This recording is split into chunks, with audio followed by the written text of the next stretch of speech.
If you're curious about the Juggalos, like me, and you want to find out more about them, you're in the right place. So grab your face paint and your Faygo soda, because we're about to embark on a journey through the colorful tapestry of Juggalo history. Stay tuned.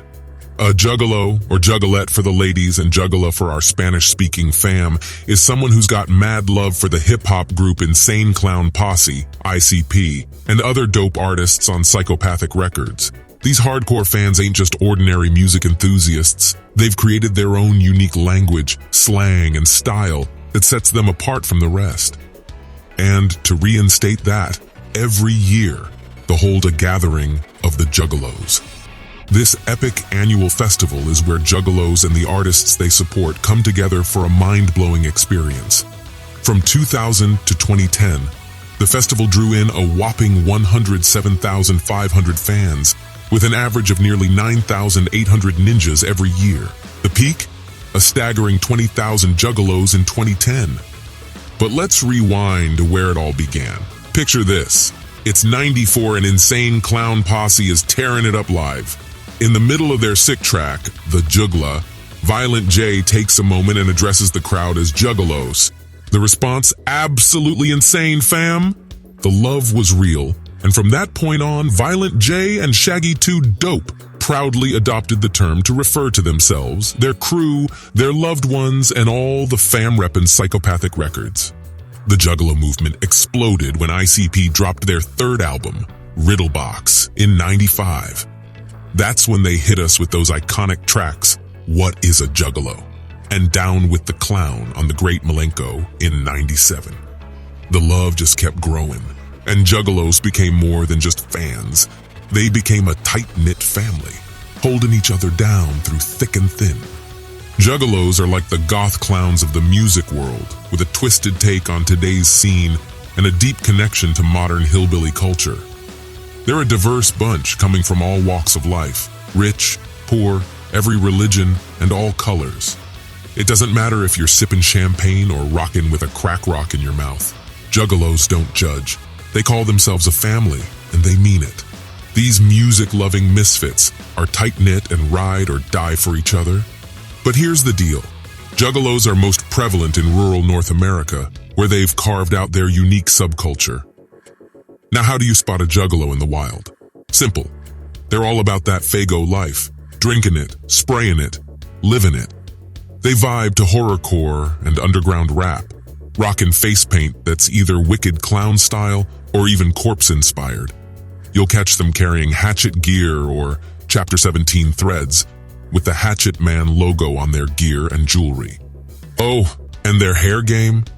It's all about those spider legs, just like the Twisted crew. Keep an eye out for the wicked clown hand gesture, left hand throwing up the West Side sign, right hand flashing the C sign in American Sign Language, arms crossed over. And when you hear that whoop whoop call, you better respond, because it's a Juggalo thing. But where did all this craziness come from? Well, back in the 80s, Joseph Bruce, aka Violent J, and his brother Robert were living in poverty. They got their clothes from rummage sales and relied on canned food drives. They were the butt of jokes at school, but instead of being ashamed, they embraced their scrubbiness. They called themselves flubs, a name for those who rocked their poverty like a badge of honor. And from those humble beginnings, the Juggalo philosophy of acceptance and family was born. I know it's hard to believe, but they're also philanthropic. Let me hit you with some mind-blowing info on their charitable side. First up, we got the Florida Juggalos holding it down since 2008 with the Juggalo Cleanup Crew. They gather together to clean up trash and keep their surroundings spick and span. But here's the real deal. They do it all in memory of Stephanie Harris, a young student who tragically lost her life to diabetes. Now let's head up to Buffalo, New York, where a crew of Juggalos decided to step it up a notch. They formed the Juggalos Outreach Program and rolled up their sleeves to clean up the east side of the city. But that's not all. They went all out and set up the Hatchet House.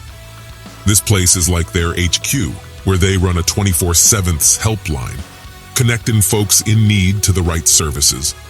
Plus, they're all about community service and volunteer work. Can you say total badasses? with hearts of gold. Over in Denver, they founded Juggalos Making a Difference, JA-MAD, a charitable organization that's all about making a positive impact.